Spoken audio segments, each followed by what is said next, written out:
மறுமை நாளில் உறவு முறைகளுக்கு எந்த வேளையும் இல்லை என்பதை இந்த உரைகளிலே நீங்கள் பலமுறை கேள்விப்பட்டிருப்பீர்கள். மறுமை நாளில் எழுப்பி நிப்பாட்டப்பட்டால் மகன் இருந்தாலும் தாய் இருந்தாலும் தந்தை இருந்தாலும் சகோதர சகோதரிகள் இருந்தாலும் நண்பர்கள் இருந்தாலும் யாரையும் பார்ப்பார்கள், பேச மாட்டார்கள். அவர்களை குறித்து விசாரிக்க கூட செய்ய மாட்டார்கள். எப்பொழுது வந்தீர்கள், எங்கிருந்து வந்தீர்கள், உங்களால் காணவில்லையே, எந்த பேச்சும் மறுமை நாளிலே கிடையாது. நம்மை இந்த நாளில் காப்பாற்ற என்ன வழி என்று ஒவ்வொரு மனிதனும் யோசிக்கிற நாள். யோசிக்க வேண்டிய உலகத்தில் யோசிக்காமல் யோசனை பயனளிக்காத அந்த நாளில் போய் நின்று கொண்டு மனிதன் யோசிக்கிறான் என்றால் எவ்வளவு பெரிய கை சேதம்.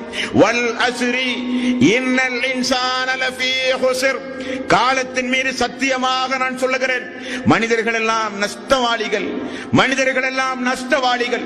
எவ்வளவு அத்தாட்சிகளை இந்த உலகத்தில் நான் ஏற்பாடு செய்து வைத்திருக்கிறேன்.